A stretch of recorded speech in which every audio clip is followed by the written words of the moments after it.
YouTube, how's it going? Welcome back to the channel. Today guys, we just got word of a new ban list that just came out earlier. So there's only 3 cards that were added in the ban list, and I think even the 3rd card was just added just for the sake of just filling in the slots for the ban list.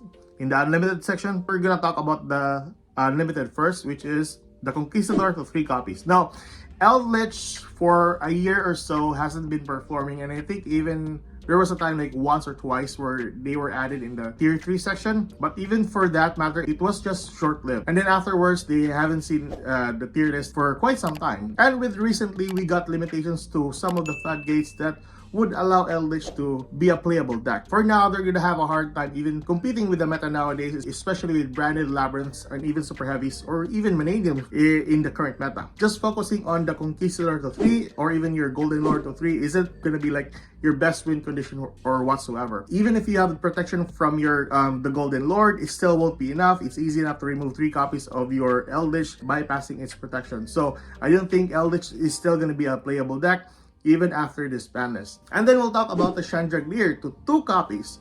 So recently we got Stovey Toby to 2 copies in the previous ban list. Now, what does this entail with Chandragleer?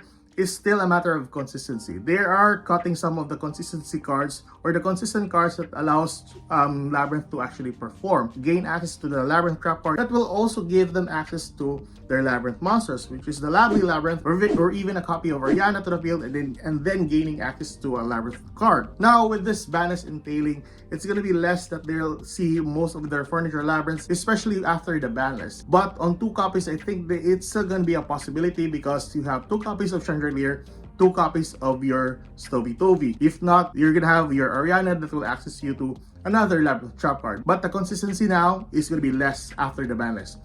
Also, there might be a possibility, and I think this is one of the reasons why they are limiting some of the cards for the Furniture Labyrinth.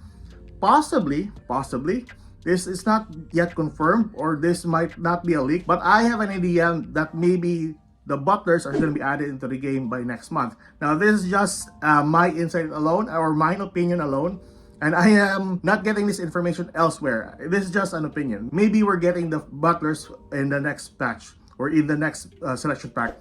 But that's just on me. That would be really great though if we'll have the butlers added into Master Duel. But anyways, that is Chandragleer. The next card, or the last card we're gonna talk about, is the Bestial Saronir. Now, Saronir to 1 copy isn't really a grave issue here. It's just a matter of consistency in gaining access to a branded card that you really need from your graveyard to your hand. So Saronir is one of those easy cards that you can gain access to a branded card instantly once it is sent to the graveyard. So would this affect a branded SP deck? Not quite. It would lessen your branded cards from ever getting out from your deck to your graveyard and to your hand, but I don't think that will be a grave issue because one of the solutions there is just having 3 copies of your Bestial Rebellion and then searching out a copy of your Saronir.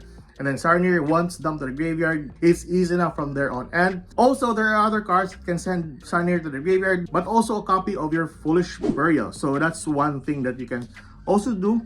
And like I said, the Bestial Rebellion is another card that can gain you access to a Saronir, and then Saronir can be dumped to the graveyard for accessing your branded cards. So overall, this might not be like a big issue for the branded SP deck. It might cut off the consistency or lessen the consistency of the branded SP deck, but it is still playable. It is still a really strong deck, and it is still performing really well even with just some people are running 1 copy of Bestial Saronir in some of the decks, but I don't really recommend that one. They are always going on 3 copies, but on 1 copy it is still playable. You can go with, like I said, a copy of Foolish Burial, and then or going for 3 copies of your Bestial Rebellion just to search out for your Saronir, and then Saronir will be dumped to the graveyard to get a hold of your branded card. It's not really like end of the world type thing for the branded Despia deck. This hit might also tell us that in a couple of months time we'll also have the Chimera archetype added into the game. I am also interested if that would happen,